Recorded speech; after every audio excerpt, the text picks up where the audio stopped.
రఘురామరాజు గారు, రేపు మీకు మాట్లాడే అవకాశం లేదు, ఇప్పుడే మాట్లాడారు 2 నిమిషాలు. ఇప్పుడైనా 3 నిమిషాలు. విష్ణుకుమార్ రాజు గారు అంతసేపు నేను మాట్లాడలేను.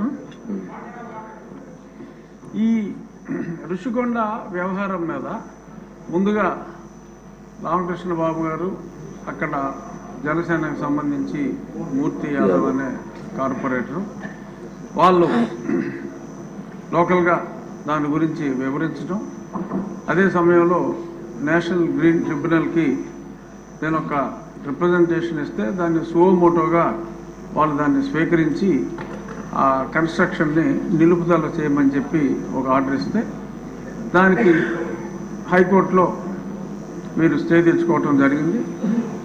ఆ సమయంలో సుప్రీంకోర్టుకి నేను ఈ విషయాన్ని తీసుకువెళ్ళినప్పుడు పచ్చి అబద్ధాలు అంటే అసలు గతంలో ఎంత ఎస్ఎఫ్టీ ఉందో సుమారు 22,000 చిల్లర ఎస్ఎఫ్టీ ఉండేది, ఆ చిన్న చిన్న కాటేజెస్. అదే చోట ఆ ఎస్ఎఫ్టీకి మించకుండా కట్టమని చెప్పి చాలా క్లియర్గా సుప్రీంకోర్టు డైరెక్షన్ ఇచ్చిన తర్వాత ఆ మ్యాటర్ని హైకోర్టుకి రిఫర్ చేశాను. ఆ డైరెక్షన్ ఇచ్చిన తర్వాత హైకోర్టుకి అన్ని రాంగ్ ఎఫిడవిట్స్ వాళ్ళు ఫైల్ చేసి తూచా తప్పకుండా సుప్రీంకోర్టు గైడ్లైన్స్ని మేము ఫాలో అవుతున్నాం.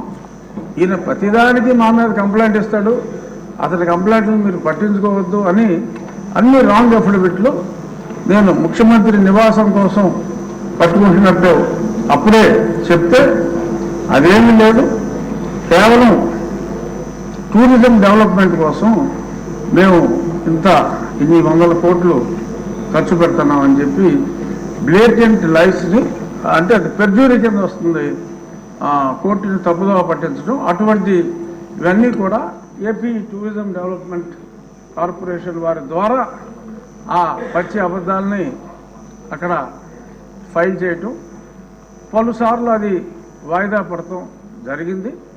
చివరికి అనుకున్నట్టుగా ఆ 22,000 ఎస్ఎఫ్టీ కాకుండా ఇందాక గౌరవనీయులైన మంత్రివర్యులు చెప్పినట్టు 1,20,000 చిల్లర ఎస్ఎఫ్టీ కట్టడం.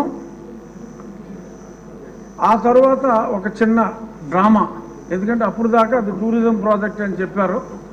ఈలోపు ముఖ్యమంత్రి గారు అప్పటి ముఖ్యమంత్రి ఒక అనౌన్స్మెంట్ ఇచ్చి నేను విశాఖపట్నం వచ్చేస్తున్నాను అని చెప్పి ఆయన చెప్పడం జరిగింది. ఆ తర్వాత కొంతమంది ఆఫీసర్స్ని వైజాగ్లో నాకేమన్నా ఇల్లు దొరుకుతుందా చూడండి, స్టడీ చేయండి అని చెప్పి స్టడీ చేస్తే వాళ్ళకంట ఆ బీచ్ రోడ్లో వెళ్తూ ఉంటే అరే ఇక్కడ భలే ఇల్లు దొరికిందే, ఇది ముఖ్యమంత్రి గారికి బాగుంటుంది అని చెప్పి వాళ్ళకి తెలిస్తే వాళ్ళందరూ సూచించారంట.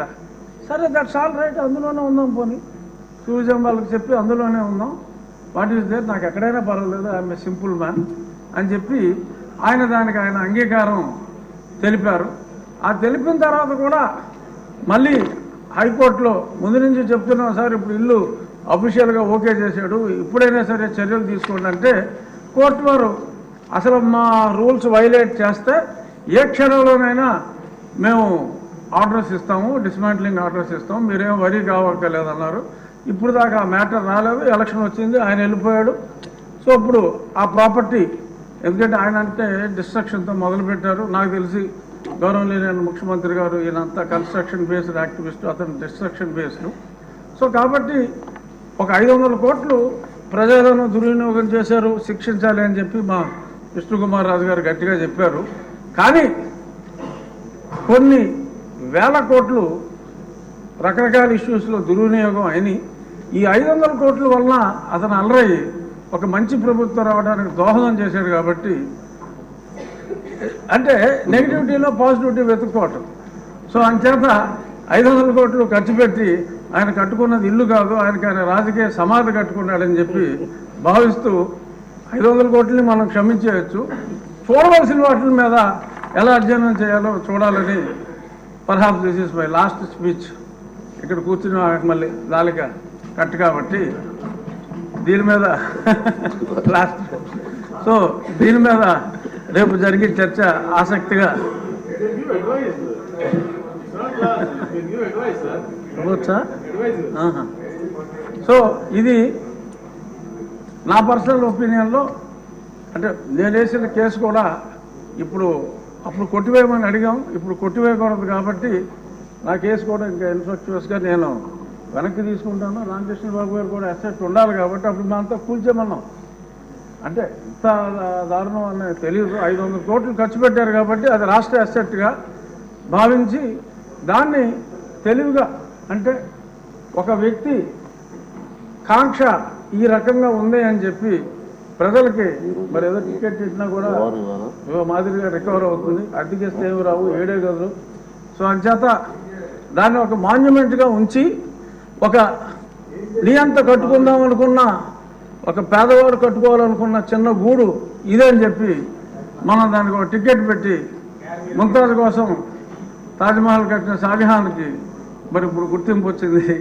అలాగే దాన్ని మనం ఒక మాన్యుమెంట్గానే వాడుకుని ఒక నియంత కట్టుకున్న చిన్న ఇల్లుగా మనం అభివర్ణించి దాన్ని ఎటువంటి కూల్చివేతలు లేకుండా చక్కగా సౌందర్యంగా దాన్ని మెయింటైన్ చేయాలని చెప్పి టూరిజం మంత్రి గారిని మనస్ఫూర్తిగా కోరుకుంటూ మా విష్ణుకుమార్ రాజు గారు చెప్పిన చర్యలు ఎక్కడొద్దు, చర్యలు చాలా అట్లకు ఉందని తెలియజేస్తూ నమస్కారం. రామకృష్ణ బాబు గారు.